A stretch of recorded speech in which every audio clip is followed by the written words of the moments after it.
Magandang araw po sa inyong lahat mga kababayan at welcome back dito po sa Pinas News Review at eto nga mga kababayan, Soto Sibaca, nako, nagpakita ng kabobohan.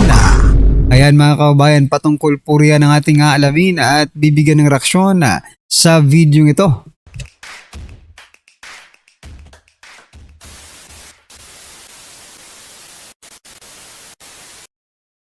So mga kababayan, ito pasadahan po natin ang mga balita dito po, nagte-trending sa mundo ng social media.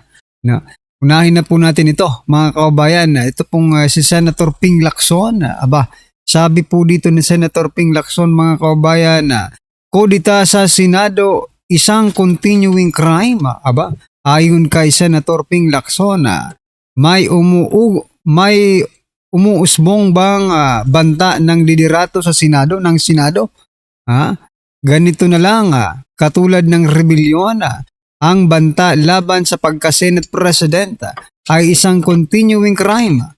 Paulit-ulit at matagal nang nangyayari mula pa noon. Aray ko po. Talagang continuing yan mga kababayan, no? Continuing yan. Bakit? Kasi hindi naman lahat ng panahon, iisa lang ang Senate President. Kailangan po yung palitan. No? Anong continuing crime, mga kababayan? Krimen na ba ang pagpapalit ngayon ng Senate President? Grabe naman po itong si Senator Ping Lacson, nung pinalitan po si Senate President Mig Zubiri, hindi mo nasabi yan, no? Hindi mo nasabing, continuing crime ito kasi pinalitan. Ngayon dahil papalitan po si Soto, continuing crime na ang pagpapalit ng Senate President ayon po kay Senator Ping Lacson. Aray ko po. Sabi naman po ng ating mga kababayan, ito po ang kanilang opinion mga kababayan. Sabi po dito ni Kenneth, tama lang na palitan na SP na Senate President, wala namang nagawa sa Senado. Ayan. Dahil walang magandang leadership sa Senado, gusto nang palitan si Soto sa kanyang pagiging chairman o Senate President ng Senado. Dapat lang dahil inutil ang leader. The country deserves better than Soto. Correct. Diba? Ayon naman po kay Rita. Ngayon lang yan nangyari kasi ang humahawak ng Senate ay bobo. Nagpakita ng kabubuhan pala.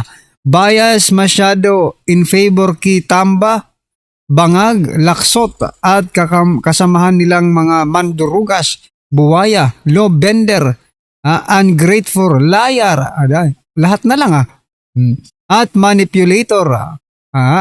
Yan ang mga description nila. Kung okay kayo dyan, bakit magagalit? Diba? Oo nga sa inyo ang taong bayan. Ngayon lang nangyari yan dyan sa Senate. Sa halos 89% ng taong bayan galit at hate sa inyo. Oo nga sabi naman po dito ni Nene, Ping, anyari sa BRC may nakulong bang mastermind at big fish? Di pa namin nalilimutan. Oo nga, paano natin malilimutan? Hanggang ngayon wala pa rin. Ay nako. Grabe si Ping, grabe po yung pagtatanggol. Si si Boying Remulla rin, pinagtanggol rin itong si Soto. Pinagtanggol rin si Soto. Ngayon si Ping Lacson naman, pinagtatanggol si Soto mga kababayan. Anyway, ano pong inyong masasabi dyan mga kababayan? Just comment down below. At eto, pasadahan din po natin. Ito pong si Ridon. Sabi po dito sa balita mga kababayan, Ridon, Representative Ridon gustong ipa-impeach mga opisyal ng Supreme Court. Aray ko po. Hindi lang pumanig sa inyo. Hindi lang pumanig sa inyo ang desisyon ng Supreme Court. I-impeach na yung mga opisyal ng Supreme Court. Ano bang i-impeach mo? Yung mga justices? Ayon po kasi kay Representative Ridon, may ilan di umanong paraan upang mapanagot ang mga justices, kabilang dito ang impeachment laban sa mga miyembro ng Korte Suprema. Ito ang naging pahayag ng kongresista matapos hindi magustuhan ang desisyon ng Supreme Court sa impeachment case ni VP Sara. Yan na ang sinasabi natin. Hindi nyo lang nagustuhan, no? Hindi nyo lang nagustuhan yung desisyon ng Supreme Court, para na kayong mga, di ba? Mga rebelde na gusto nyo mag-rebellion. Yan ha. Sabi po ng ating mga kababayan, ito po ang komento, mga karibin natin, no? Kara David, i-wish mo na to please. Aba, wish mo na si si Redon. Sabi po dito ni Marilyn, ay Diyos ko po Lord, patawarin mo po sana sila, or patawarin mo po sila. Alam po namin na sa walang magandang bagay ay huwag banggitin ang pangalan mo. Pero paano po ang ganitong gawain nila? Ayaw nilang magpatahimik ng kapwa Pilipino. Lord, please help us. Alright. Sabi naman po dito ni John, Serge, wala na talagang tamang pag-iisip mga taong ito. Takot na takot talaga sila kay BP Sara. Oo nga, bakit kaya? No? Bakit natatakot sila kay BP Sara, mga kababayan? Grabe, ha? Sabi po dito ni Peter, siguro pwede ngang ipa-impeach ang mga taga-Supreme Court. Baka lahat ng mga taga-Supreme Court ay mga bayaran rin. Wala ka nang makita na matino sa gobyerno, kaya ipa-impeach na ninyo ang mga yan. Aba, pwede rin, di ba? Kung talagang mayroon kayong mahirap naman di ba? Mahirap naman pong yung i-impeach ninyo tapos wala kayong matibay na ebidensya. Okay? Magpakita po kayo ng matibay na ebidensya that justify na ma-impeach talaga ang mga ito, di ba? Walang magalang pipigil sa inyo. Kayo naman ang magtatrabaho niyan, no? Kayo naman ang mag-e-effort. So, it's up to you. Pero kailangan, matibay na ebidensya. Kasi hindi po mga basta-bastang tao yan eh. Mga justices po yan. No, lahat po ng justices unanimous nga eh, no? Ang desisyon. Okay? Lahat po sila bumoto maliban po sa dalawa na hindi po umattend ng hearing na yun or ng meeting na yun or session, di ba?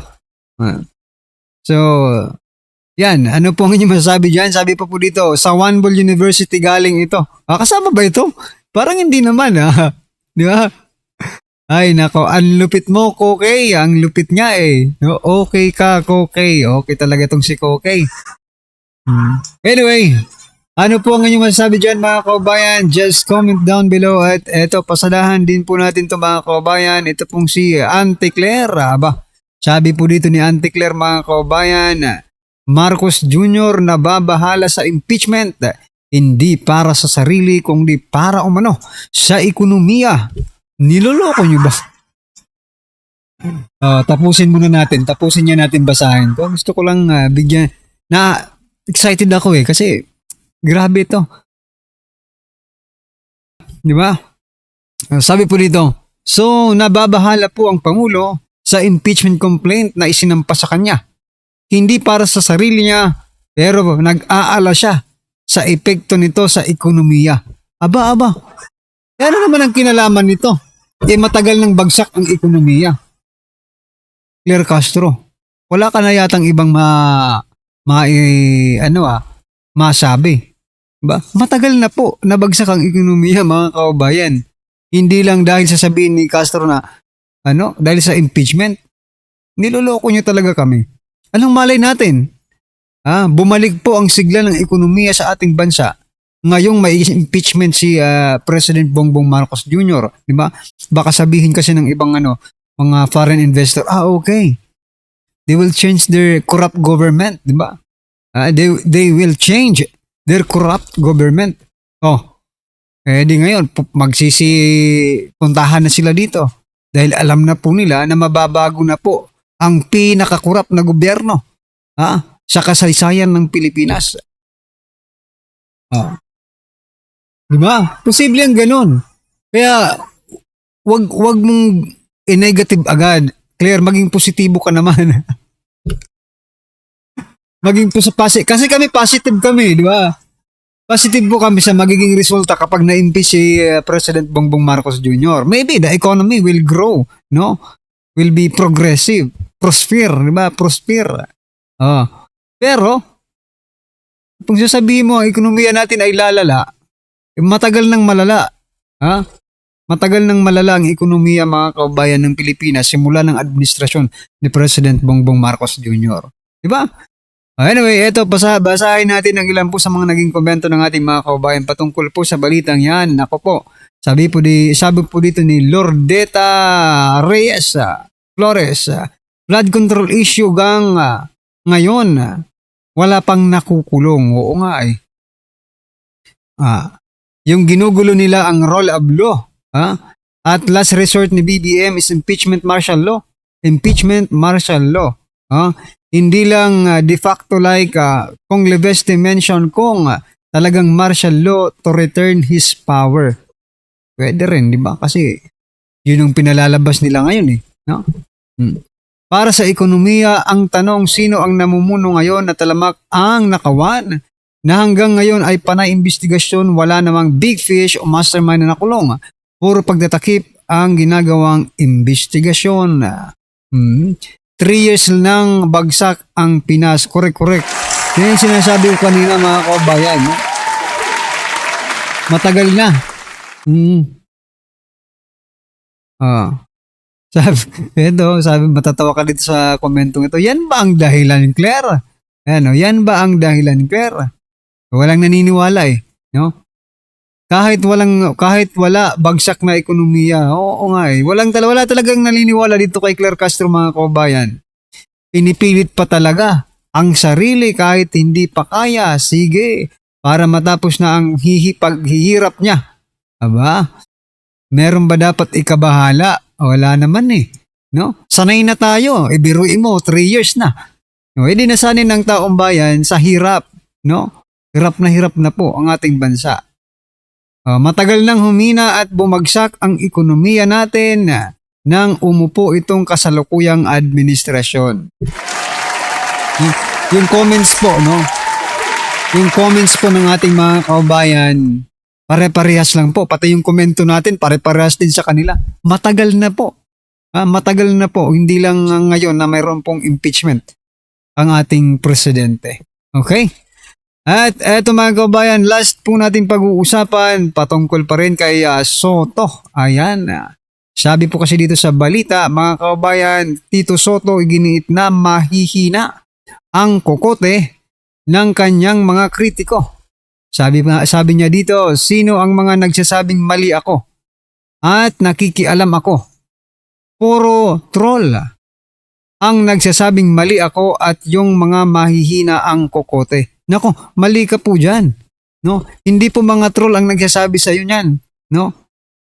Sa katunayan niya, 2 ng profesor ang nagsabi, no? Na hindi ka abogado, hindi ka nag-aral ng abogasya, kaya tumahimik ka. No? At yung ibang mga nagkikriticize sa iyo, puro po sila mga attorney, mga abogado po sila, mga kababayan yung nagkikriticize sa iyo. Kaya hindi mo masasabing mahihina ang kukote nila dahil hindi naman po sila nag-aral, no, sa One Bull University. Okay? Nag-aral po sila ng batas. Siguro kung mayroon mang mahina sa eksenang ito, kung mayroon man pong mahina ang kukote, sa diskusyong ito, mga kababayan, yun ay walang iba kundi itong si Senator Soto. Diba? Biruin mo, mga kababayan, biruin niyo, mga kababayan, yung nagsasabi po sa kanya na mali siya, mga mga profesor po, mga kababayan, sa mga kilalang universidad ng ating bansa. Diba? Kaya mahirap paniwalaan itong sinasabi mo na mahihina ang kanilang mga kokote. Diba? Mahirap paniwalaan itong sinasabi niya. Sabi po ng ating mga kabayan dito, mga karibin natin sa sinasabi ni Soto, kapal, baka ikaw ang mahina ang kukote mo. Oo nga eh. Ha? Yung mga abogado pa talaga at mga profesor. At hindi lang basta-basta profesor. Ha? Profesor po ng political science at constitutional law, no? O, diba? Yun ang mga nagsasabi sa kanya. No? Yung mga profesor na talagang pinag-aralan ang batas. Diba? Yung mga attorney na pinag-aralan ang batas ang nagsasabi niyan. Kaya tama itong sinasabi ito ni Ching Anding, no? Andig. Kapal, baka ikaw ang mahina o kokote mo. Ang kokote mo. Oo. Siya na siguro. Tito Sen, enjoy life and retire. Time is getting shorter. Ano? A fool does not know he is a fool. No? Be wise enough. Oo. Oo nga eh. Talagang hindi niya alam kung anong na ganun na pala siya eh. No? Kasi nga habang tumatagal, eto once we commit, no? Once we commit mistake, once we commit mistake and we defend the mistake, no? Mas lalo po tayong magbumukhang bopols. Di ba? Bakit hindi natin aminin na tayo po ay nagkamali? Di ba? Once na ang pagkakamaling ito ay itinutuwid mo, mas lalo kang nababaon sa pagkakamali. Dahil mali na po yung pundasyon eh. No? Kaya dapat aminin mo na mali ka. Ngayon, mas nagbuka ka tuloy tanga dito. Oo. Kasi yung tinatawag mong mahihinang kukote, they are all educated person. No? May mga pinag-aralan po sila at pinag-aralan po nila yung sinasabi mong batas or itong pinag-uusapang batas na ito. Diba? Nako po. Sabi po dito ni Angelito, tumanda na tayo, dapat mana na tayo sa kapwa ng mabuting gawa. Hindi nadidiktahan ng kung sino paman. Yung tama lang. Oo, tama ka. Yeah, tama yan mga karabin natin. Well, anyway, kayo mga kabayan, ano po kanyang opinion, reaksyon patungkol po dito mga karabin natin? Just comment down below. Ayan, maraming salamat po. Please don't forget to like the video. Maraming salamat po.